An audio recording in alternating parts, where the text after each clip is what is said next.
नमस्कार, वॉरअप स्टेट देख रहे हैं आप। मैं हूं आपके साथ पूजा। दिल्ली विधानसभा चुनाव की तारीखों का ऐलान हो गया है। 5 फरवरी को दिल्ली चुनाव के लिए वोटिंग होगी, तो वहीं 8 फरवरी को चुनाव के नतीजे सामने आएंगे। चुनाव की तारीखों की घोषणा के साथ ही दिल्ली चुनाव का काउंटडाउन भी शुरू हो गया है। आम आदमी पार्टी और कांग्रेस पार्टी अपनी अपनी जीत का दावा कर रही है, तो बीजेपी भी पूरी तरह से मैदान में है। आम आदमी पार्टी ने आज दिल्ली विधानसभा चुनाव के लिए अपना कैंपेन सॉन्ग लॉन्च किया। इस गाने का टाइटल फिर लाएंगे केजरीवाल है। तो बताया जा रहा है कि बीजेपी का चुनावी मैनिफेस्टो भी तैयार है, बस इंतजार ऐलान का है। भारतीय जनता पार्टी ने इस चुनाव में भ्रष्टाचार को प्रमुख मुद्दा बनाया है। हाल ही में एक रैली में प्रधानमंत्री नरेंद्र मोदी ने आपकी सरकार को आपदा की सरकार कहा था। अब गली गली में केजरीवाल की सरकार को आपदा कहकर पुकारा जा रहा है। केजरीवाल को कांग्रेस पार्टी भी जमकर घेर रही है, तो वहीं राहुल गांधी को अखिलेश यादव ने बड़ा झटका दे दिया है। अखिलेश यादव ने आम आदमी पार्टी को समर्थन का ऐलान कर दिया। उन्होंने कहा कि जो भारतीय जनता पार्टी को हराएगा, सपा उसके साथ होगी। तो चुनाव की तारीखों के ऐलान के साथ ही कैसे बढ़ गई है दिल्ली में सियासी हलचल तेज।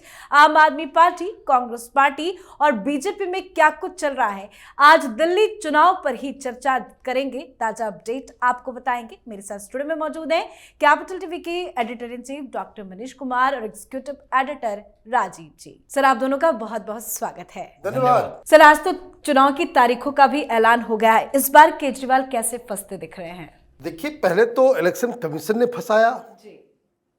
दूसरी चीज भारतीय जनता पार्टी ने फंसाया और कांग्रेस पार्टी भी केजरीवाल का पैर पकड़ के खींच रही है कि जरा नीचे आओ, बहुत आसमान में उड़ गए। आज सबसे पहले शाबाशी देनी होगी चीफ इलेक्शन कमिश्नर साहब को। शायद उनका यह आखिरी इस तरह का प्रेस कॉन्फ्रेंस था।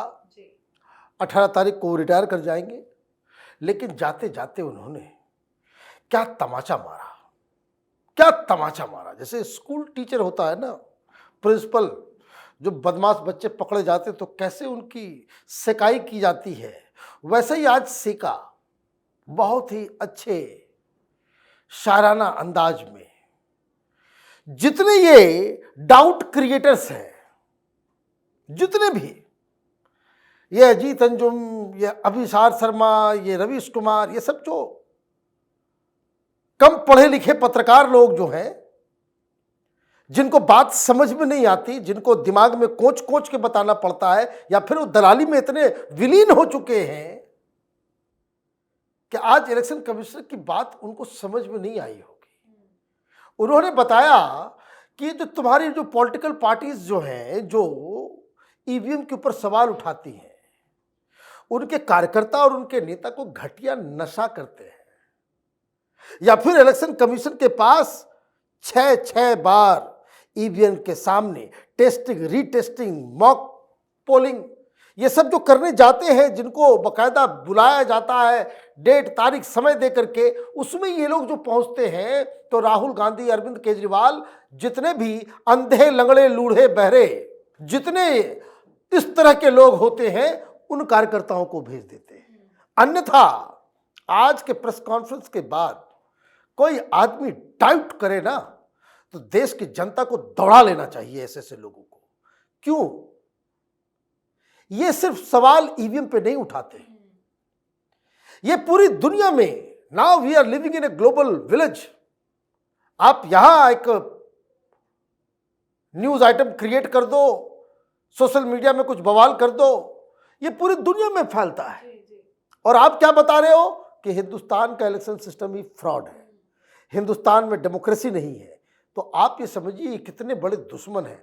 तो आज कायदे से जूते मारे हैं इसके चेहरे के ऊपर ये तमाम लीडर्स जो ईवीएम और इलेक्टोरल प्रोसेस के ऊपर सवाल। बिल्कुल, चुनावी हार देखते हुए हर विपक्षी पार्टियों का यही काम होता है। अभी तक तो विपक्ष की किसी भी पार्टी की तरफ से ईवीएम तक तो वो पहुंचे नहीं है, लेकिन मनीष सिसोदिया कह रहे हैं कि वोटर लिस्ट में घोटाला किया है बीजेपी ने। वो बार बार वोटर लिस्ट का जिक्र कर रहे हैं। देखिए, किसी चीज का जिक्र कर सकते हैं, और अरविंद केजरीवाल मनीष सिसोदिया का जिक्र कर रहे हैं, क्योंकि सारे पैतरे इनके फेल होते दिख रहे हैं। तो इन्होंने क्या किया, अंतिम जो शस्त्र होता है विक्टिम कार्ड खेलना कि उन नेताओं के बारे में बताओ कि ये जेल जाने वाले हैं चुनाव से पहले या चुनाव के बाद, ताकि लोग उनको मासूम समझने लगे और उनकी निरीहता का फायदा अरविंद केजरीवाल उठाए। लेकिन मनीष सिसोदिया ने वोटर रोल की बात की, या फिर अरविंद केजरीवाल अभी बहुत कुछ बोलेंगे। और आम आदमी पार्टी के अंदर समस्या इस बात की हो रही है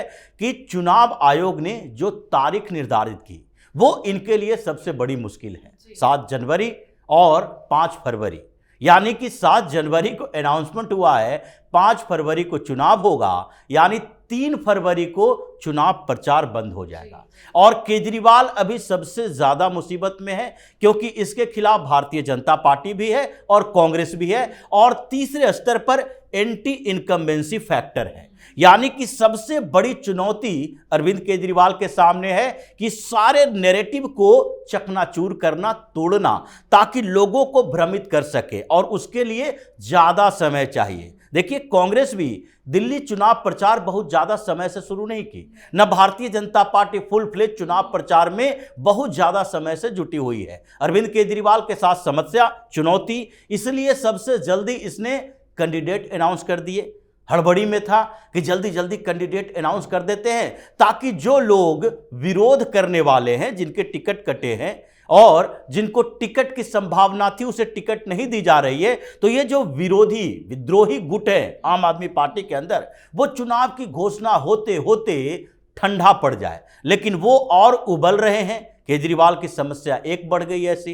दूसरी तरफ इसको लग रहा था कि 15 फरवरी के बाद चुनाव की घोषणा हो और 15 फरवरी तक हम और कुछ नैरेटिव को तोड़ पाएंगे, जिसके कारण चुनाव की घोषणा के पहले कम से कम 10-15 लाख महिलाओं को कार्ड बांट दें, और चुनाव के 2 दिन पहले, 1 दिन पहले जब भी मौका मिले, इनके अकाउंट में अपनी पार्टी से ही, ये ब्लैक मनी का कारोबारी है ये लोग, किसी तरीके से 1000-2000 रुपया डाल दे, ताकि उन लोगों को चुनाव से पहले लगे, देखो आम आदमी पार्टी की तरफ से पैसा आ रहा है, इन लोगों की तरफ से पैसा आ रहा है, तो इसका मतलब है कि चुनाव के बाद 2100 रुपया महीना शुरू हो जाएगा। अब वो प्रोसेस भी रुक गया।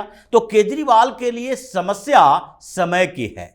वो ज्यादा समय चाहता था, उसे ज्यादा समय नहीं मिल पाया, और इस समय का उपयोग जिस तरीके से कांग्रेस और भारतीय जनता पार्टी कर रही है, कांग्रेस अपने स्ट्रेटजी बना रही है किस बात के लिए, कि केजरीवाल कम से कम इस अवधारणा से बाहर आए और यहां के लोगों को यह बता सके कि देखो, इसको सबसे पहले हमने मुख्यमंत्री बनाया था और हमारे साथ धोखेबाजी किया है, ये किसी का सगा नहीं हो सकता। इसलिए भारतीय जनता पार्टी इसके झूठ की पोल खोल रही है, और कांग्रेस इसके ऊपर इतने अभी आरोप लगाएगी कि अरविंद केजरीवाल इन्हीं दोनों का जवाब देने में लगा रहेगा। ग्राउंड में इसके लोग कंफ्यूज हो जाएंगे कि प्रचार करें या जवाब दें। बिल्कुल, मतलब केजरीवाल के लिए अब समय बहुत कम बचा है, लेकिन केजरीवाल ने पहले ही सारे उम्मीदवारों का ऐलान कर दिया, बड़े बड़े ऐलान कर दिए, लेकिन अभी तक वो मैनिफेस्टो रिलीज नहीं कर रहे हैं। वो इंतजार कर रहे हैं कि बीजेपी क्या कुछ प्रॉमिसेस करती है। अब तक क्यों देरी बताई जा रही है? देखिए, इनका प्रॉमिस का कोई वैल्यू नहीं है। लोग जानते हैं कि भाई पिछले मैनिफेस्टो हम निकालेंगे तो अभी सारे लोग खड़े हो जाएंगे, पिछला मैनिफेस्टो लेकर के आ जाएंगे, भैया तुमने क्या किया। He is a total liar. उसके ऊपर यकीन तो आम आदमी पार्टी के वोटर उसके नहीं करते हैं। जनता क्या करेगी? इनके पास बस एक झुंझुना है फ्री बीज का, और दूसरा राजीव ने सही कहा कि विक्टिम कार्ड उन्होंने धोने का। अभी आजकल एक्टिंग में एकदम तगड़ा कंपटीशन चल रहा है कि किसको ऑस्कर दिया जाए, केजरीवाल या आतिशी मार्लेना। आज आतिशी मार्लेना आई, कहीं किन लोगों ने मेरे सामान को मेरे घर से निकाल दिया। किस घर से निकाला भाई? और आप देखिए, डिबेट में और प्रेस कॉन्फ्रेंस में टेलीविजन चैनल के रिपोर्टर्स के सामने ये झूठ बोला जाता है, कोई रोकता नहीं है, कोई रोकता नहीं है। भाई किस घर से तुम्हारा सामान निकाला गया? शीश महल से आप सामान शिफ्ट कर गए। किसने दी थी चाबी? किसने दी थी चाबी? ये क्या चल रहा है? ये पारिवारिक मसला है क्या? सामान आपका इसलिए निकाला गया शीश महल से क्योंकि चाबी पीडब्ल्यूडी के पास आया नहीं। केजरीवाल को लगा कि ये सारी चीजें जो अंदर घुसी हुई है, चाबी जो है पहुंचा दो कि आतिशी के पास, आतिशी अंदर घुस जाएगी, किसी को मालूम नहीं चलेगा। भाई आपने छोड़ा अपने किसी स्टाफ को चाबी देते हुए कि देखो वीडियोग्राफी कर रहे थे। बताइए कितने बड़े फ्रॉड है ये सब, कि भाई देखिए हमने चाबी दे दिया, मालूम चला कि वो उसी का आदमी है। भाई चाबी दोगे पीडब्ल्यूडी के अधिकारी को, पीडब्ल्यूडी आकर के देखे कि भाई क्या क्या हमने आपको लगा करके दिया, क्या क्या बचा हुआ है, तो कहीं टोटी चोरी करके तो ले तो नहीं गए। और जब हिसाब किताब किया गया तब तो आप चाबी देंगे। आपने अपने किसी आदमी को दे दिया, उसने आतिशी को दे दिया। आतिशी तुम्हारा सामान 2 ऑटो रिक्शा में आने वाले लायक है, और तुम्हारा घर कहां है? तुम्हारा घर कहां है? जब आप मंत्री नहीं थी, जब आप मंत्री बनी, आपको अलॉट किया गया था। मनीष सिसोदिया जेल गए, ये मंत्री बनी, आपको अलॉट किया गया था 19 मथुरा रोड। आप रह रही थी? नहीं। कौन रह रहा था? मनीष सिसोदिया। आपने तो सारे एथिक्स को खत्म कर दिया। खुद अपने पैतृक घर मालवीय नगर में रह रही थी आप, सरकारी निवास आपको मथुरा रोड में मिला, आप वहां नहीं रही। और उसके बाद मनीष सिसोदिया, जब आप चीफ मिनिस्टर बन गई तो आप अपने घर में जाती हैं और मनीष सिसोदिया किसी और सांसद के घर चला जाता है। भाई किस घर से सामान निकाला गया? और आप आ जाकर के रो रही कि मेरे सामान को निकाल दो, मेरे जज्बे को। भाई काम धाम होता नहीं है इन लोगों से। इन लोगों को एक्टिंग स्कूल खोलना चाहिए, आम आदमी पार्टी एक्टिंग कोचिंग सेंटर। और यही, लेकिन आपने 2 कैरेक्टर का जिक्र किया, बाकी भी छोटे मोटे बहुत सारे कैरेक्टर हैं आम आदमी बहुत बड़े बड़े कैरेक्टर हैं। आप देखिए कि किस तरीके से झूठ बोलने में उस्ताद है मनीष सिसोदिया। गा पीटा, हालांकि इन लोगों को स्क्रिप्ट दे दिया जाता है कि आज के झूठ 10 पॉइंट, आज टीवी पे भी जाकर बोलना है, मीडिया पे भी जाकर मुख्य झूठ। तो यही काम चल रहा है। सर अखिलेश यादव का भी बहुत बड़ा बयान सामने आया है। वो कह रहे हैं कि जो पार्टी बीजेपी को हराएगी हम उसका साथ देंगे, मतलब वो आम आदमी पार्टी का साथ दे रहे हैं। उन्होंने ये स्वीकार कर लिया है कि राहुल गांधी के बस की नहीं है। देखिए, अखिलेश यादव का बयान जो आया है उससे ना आम आदमी पार्टी को कोई फायदा होने वाला है, ना कांग्रेस को कोई नुकसान होने वाला है। और अखिलेश यादव की औकात दिल्ली के अंदर कुछ नहीं है। दिल्ली में आज तक अखिलेश यादव ने चुनाव लड़ा या फिर मुलायम सिंह यादव के समय से समाजवादी पार्टी की औकात उत्तर प्रदेश से बाहर कहीं नहीं रही है। इन लोगों ने कोशिश की थी कि यादवों को कम से कम अपने साथ जोड़े, और मुलायम सिंह यादव ने चाहा कि बिहार में यादव कुछ उनके साथ आए तो कम से कम हम नेशनल पार्टी के स्तर पर पहुंच सके। इन्होंने कोशिश की और बिहार में कई बार चुनाव लड़ा, 1 सीट जीत नहीं पाए। इनसे बड़ी पार्टी है मायावती की, और मायावती राष्ट्रीय स्तर की पार्टी है। पंजाब में भी उसके वोटर हैं, हरियाणा में भी वोटर है, उत्तर प्रदेश में भी है। दिल्ली में 14 से 15% वोटर मायावती के हुआ करते थे 2008 तक। ये तो धीरे धीरे मायावती का आधार दिल्ली में कमजोर हो गया।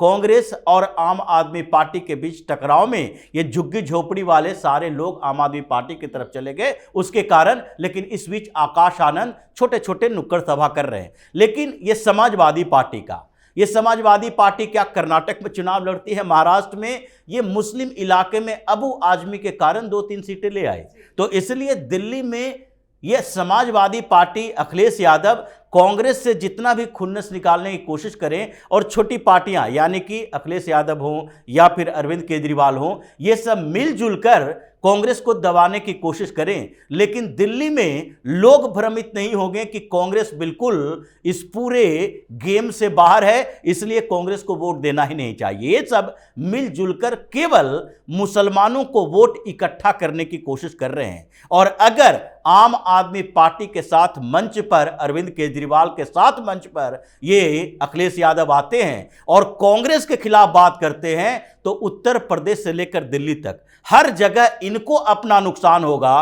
क्योंकि कांग्रेस की तरफ अभी मुसलमान देखना शुरू कर दिया है कि राहुल गांधी बड़े मुस्लिम परस्त लीडर हैं। इसलिए अभी के समय में दिल्ली के अंदर कांग्रेस जिस स्ट्रेटजी से चल रही है उसमें कोई भी अगर केजरीवाल के साथ, चाहे ममता आए या फिर समाजवादी पार्टी के अखिलेश यादव आए, इस कांग्रेस के अभियान को नहीं रोक सकते, बल्कि कांग्रेस को भी कुछ फायदा ही होगा। बिल्कुल सर, बहुत बहुत धन्यवाद सर आप दोनों का। धन्यवाद। तो दिल्ली के विधानसभा चुनाव की तारीख का आज ऐलान हो गया है। चुनाव आयोग ने आज प्रेस कॉन्फ्रेंस करके चुनाव की डेट तय कर दी है। चुनाव की तारीख का ऐलान होने से सियासी पारा भी चढ़ गया है। अब देखना होगा कि इस बार के चुनावी दंगल में कौन बाजी मारता है। पर केजरीवाल के लिए ये चुनाव आसान बिल्कुल भी नजर नहीं आ रहा है। बीजेपी और कांग्रेस पार्टी ने जो रणनीति बनाई है वो आम आदमी पार्टी के लिए भारी पड़ता नजर आ रहा है। तो दिल्ली के दंगल पर आप अपनी राय कमेंट कर लिखें। देखते रहिए कैपिटल टीवी। नमस्कार।